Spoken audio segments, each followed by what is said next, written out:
ಚಾಮರಾಜನಗರ ಜಿಲ್ಲೆಯ ಹನೂರು ತಾಲೂಕಿನ ದೊಡ್ಡಲತ್ತೂರು ಗ್ರಾಮದಲ್ಲಿ ಜಮೀನು ಒತ್ತುವರಿ ಬೆನ್ನಲ್ಲೇ ಮನನೊಂದು ಮಹಿಳೆಯೋರ್ವೆ ನೇಣಿಗೆ ಶರಣಾಗಿರುವ ಘಟನೆ ಶನಿವಾರ ಮುಂಜಾನೆ ಜರುಗಿದ್ದು, ಆಕೆಯ ಕುಟುಂಬಸ್ಥರು ಒತ್ತುವರಿಯಾದಂತಹ ಜಮೀನಿನಲ್ಲಿ ಮೃತದೇಹವನ್ನು ತಂದು ಧರಣಿ ನಡೆಸುತ್ತಿದ್ದಾರೆ. ಚಾಮರಾಜನಗರ ಜಿಲ್ಲೆಯ ಹನೂರು ತಾಲೂಕಿನ ಕೆಂಪಯ್ಯನಹಟ್ಟಿ ಗ್ರಾಮಸ್ಥರು ಈ ಹಿಂದೆ ಡಾಕ್ಟರ್ ಬಿಆರ್ ಅಂಬೇಡ್ಕರ್ ಭವನ ನಿರ್ಮಾಣಕ್ಕೆ ಜಾಗ ನೀಡುವಂತೆ ತಹಸೀಲ್ದಾರ್ ಅವರಿಗೆ ಮನವಿಯನ್ನ ಸಲ್ಲಿಸಿದ್ರು. ಹೀಗಾಗಿ ದೊಡ್ಡಲತ್ತೂರು ಗ್ರಾಮದ ಸರ್ವೆ ನಂಬರ್ 80ರಲ್ಲಿ 3 ಎಕರೆ 96 ಸೆಂಟ್ ಅನ್ನ ಭವನ ನಿರ್ಮಾಣಕ್ಕೆ ಮಂಜೂರು ಮಾಡಲಾಗಿತ್ತು. ಆದರೆ ಗ್ರಾಮದ ಕೆಲವರು ಜಾಗವನ್ನ ಅತಿಕ್ರಮಿಸಿಕೊಂಡಿದ್ರು. ಈ ಬಗ್ಗೆ ಸಮಾಜ ಕಲ್ಯಾಣ ಇಲಾಖೆ ಅಧಿಕಾರಿಗಳಿಗೆ ಗ್ರಾಮಸ್ಥರು ದೂರು ಸಲ್ಲಿಸಿದ್ರು.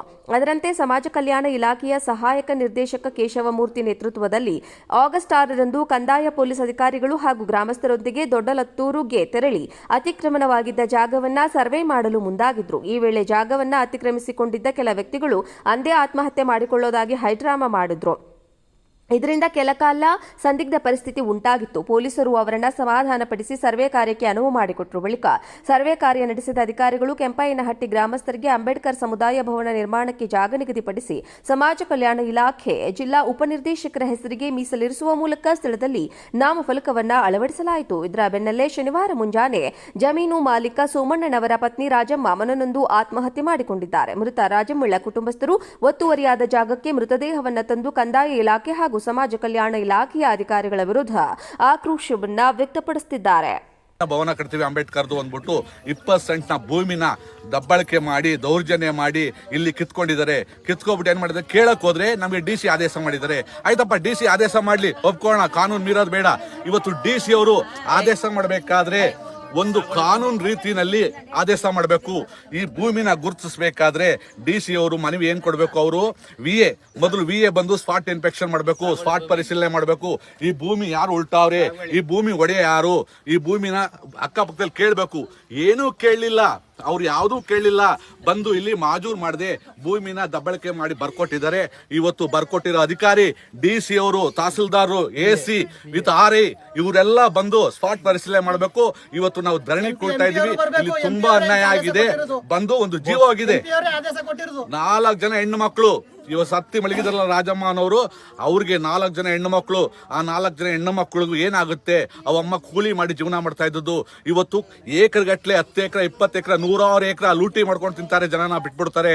ಇಲ್ಲಿರೋದು 80 ಸೆಂಟ್ ಭೂಮಿನ, ಅದ್ರಲ್ಲಿ 20 ಸೆಂಟ್ನ ಕಿತ್ಕೊಂಡಿದ್ದಾರೆ. ನೋಡಿ, ಅಂಬೇಡ್ಕರ್ ಇಲ್ಲಿ ಬೋರ್ಡ್ ಹಾಕಿ ಇಲ್ಲಿ ಯಾರು ಬರಬಾರ್ದು, ಇದು ಸಾಗುವಳಿ ಭೂಮಿ ತೋರಿಸಿ, ಇದ್ರ ಡಾಕ್ಯುಮೆಂಟ್ಸ್ ಇದೆ, ಈ ತರ ಆಗಿದೆ. ಈ ಅನ್ಯಾಯ ಕೇಳೋರಿಲ್ವಾ? ಇವತ್ತು ದೊಡ್ಡಲತ್ತೂರು ಗ್ರಾಮದಲ್ಲಿ ನಮ್ಮ ಜನಾಂಗದವರು, ನಮ್ಮ ದೊಡ್ಡಲತ್ತೂರಲ್ಲಿ ಎಲ್ಲಾ ಜನಾಂಗದವರು ಇದ್ದೀರಿ. ಎಲ್ಲಾ ಜನಾಂಗದವರು ಇವತ್ತು ನಾವು ಧರಣಿ ಕೊಳ್ತೀವಿ. ಇಲ್ಲಿ ಡಿಸಿ ಅವ್ರು ಬರಬೇಕು, ಡಿಸಿ ತಹಸೀಲ್ದಾರ್ ಎಲ್ಲ ಬಂದು ಇಲ್ಲಿ ಏನಾಗಿದೆ, ದೊಡ್ಡಲತ್ತೂರಲ್ಲಿ ಏನ್ ಅನ್ಯಾಯ ಆಗಿದೆ ಇದನ್ನ ಬರಬೇಕು. ಮಾಧ್ಯಮ ಮಿತ್ರದವ್ರಿಗೆ ಹೇಳ್ತೀನಿ ನಾನು, ಮಾಧ್ಯಮದವರೇ, ನೀವೆಲ್ಲೆಲ್ಲೋ ಒಂದೊಂದು ನ್ಯೂಸ್ ಹಾಕೊಂಡು ಗಂಟೆಗಟ್ಟಲೆ ತೋರಿಸ್ತೀರಾ. ಈ ತರ ರೈತನಿಗೆ ಅನ್ಯಾಯ ಆಗಿದೆಯಲ್ಲ, ಬಡವನಿಗೆ ಅನ್ಯಾಯ ಆಗಿದೆಯಲ್ಲ, ಇದನ್ನ ತೋರಿಸಿ ಮಾಧ್ಯಮದವ್ರು ಬರಬೇಕು. ಇದನ್ನ ದನಿ ಎತ್ತಬೇಕು. ಯಾರಿಗ ಅನ್ಯಾಯ ಆಗಿದೆ, ಯಾರು ಮೋಸ ಆಗಿದೆ ಬರಬೇಕು, ಮಾಧ್ಯಮದವ್ರು ತೋರಿಸ್ಬೇಕು. ಕೆಲ್ಸಕ್ಕಿಲ್ದಾರದೆಲ್ಲ ತೋರಿಸ್ತಿರಲ್ಲ, ನೀವು ನಿಂತ್ಕೊಬಿಟ್ಟು ರೈತನ ತೋರಿಸ್ರಿ. ಬಂದು ಈ ರೈತನಿಗೆ ಅನ್ಯಾಯ ಆಗಿದ್ದು ಯಾವ ಅಧಿಕಾರಿ ಮಾಡ್ಕೊಟ್ಟ, ಯಾವ ಅಧಿಕಾರಿ ಇದಕ್ಕೆ ಸೈನ್ ಮಾಡ್ಕೊಟ್ಟ ಅನ್ನೋದು ತೋರಿಸಿ. ಇಲ್ಲಿ ತಗೊಳ್ಳಿ ಅಪ್ಪ, ಅದು ಬನ್ನಿ, ಭೂಮಿ ತೋರಿಸಿ. ಇಲ್ಲಿ ಹೇಳಿ, ಗ್ರಾಮಸ್ಥರು ಹೇಳಿಕೆ ತಗೊಳ್ಳಿ, ಇಲ್ಲಿ ಎಷ್ಟು ವರ್ಷದಿಂದ ಮಾಡ್ತಾ ಇದ್ದಾರೆ ಅಂತ ಮಾತಾಡ್ರಿ. ಎಷ್ಟು ವರ್ಷ ಬಿಟ್ರೆ ಬೇರೆ ಜಾಗನೇ ಇಲ್ಲ. ಸಮುದಾಯ ಮಕ್ಕಳು ಎಲ್ಲಿ ಬೇಕಾದ್ರೂ ಕಟ್ಬೋದು, ಯಾಕಂದ್ರೆ ಅದು ಎಲ್ಲಿ ಬೇಕಾದ್ರೂ ಜೀವನ ಮಾಡ್ಬೋದು. ಅಪ್ಪನ ಗೊತ್ತಿಲ್ಲ. ಇವತ್ತು ಕೂಲಿ ಕೆಲಸ ಮಾಡಿ ಈ ಅಮ್ಮ ತಿರುಗ್ತಾ ಇದ್ರು. ನೋಡಿ ಹೆಂಗ್ ಹಾಕೊಂಡ್ ಸತ್ತಾರೆ, ಸೂಸೈಡ್ ಮಾಡ್ಕೊಂಡು. ನಮ್ಮ ಕರ್ನಾಟಕ ಜನ ಅಧಿಕಾರಿಗಳ ಕ್ಯಾಕರ್ ಸುಗಿಬೇಕು. ಈ ಬೇವರ್ಸಿ ಅಧಿಕಾರಿಗಳಿದ್ರಲ್ಲ, ಸ್ಪಾಟ್ ಪರಿಶೀಲನೆ ಮಾಡಿದ್ರೆ ಯಾವ್ಯಾವ ಭೂಮಿನೂ ಎಲ್ಲೆಲ್ಲೋ ಮಾಡ್ಕೊಡ್ತಾರಲ್ಲ, ಇಂಥವ್ರಿಗೆ ಕ್ಯಾಕರ್ಸಿ ಮಕ್ಕೋಗಿರಿ. ಒಂದು ಸಂಸಾರ ಹಾಳು ಮಾಡೋರೆ, ಒಂದು ಫ್ಯಾಮಿಲಿನ ಮಣ್ಣು ಹಾಕಿದರೆ, ಒಂದು ಫ್ಯಾಮಿಲಿನ ಹಾಳು ಮಾಡಿದರೆ. ನಿಮ್ ಮನೆಗಳು ಯಾವತ್ತು ಮಾಡಿ ಹೇಳ್ತೀನಿ ರೇ ಅಧಿಕಾರಿಗಳೇ, ನಿಮ್ಗೆ ಹೆಂಡತಿ ಮಕ್ಳಿದ್ರೆ, ತಂದೆ ತಾಯಿ ಇದಾರೆ, ಇನ್ನೊಬ್ಬನ ಮನೆ ಸಂಸಾರ ಮುರಿಯಾಕ್ ಹೋದ್ರೆ ದುಡ್ಡುಗೋಸ್ಕರ ನಿಮ್ ಮನೆ ಎಕ್ಕುಟ್ಟೋಗಿ ಹಾಳಾಗೋಗುತ್ತೆ. ನೀವು ಆಕ್ಸಿಡೆಂಟ್ ಆಗಿ ಸತ್ತೋಯ್ತೀರ. ರೇ ಬರಗೊಂಡು ರೈತನ ಕಷ್ಟ ನಿಮ್ಗೆ ಅರ್ಥ ಆಗಲ್ಲ. ನೋಡಿ ಕಷ್ಟ ನೋಡಿ.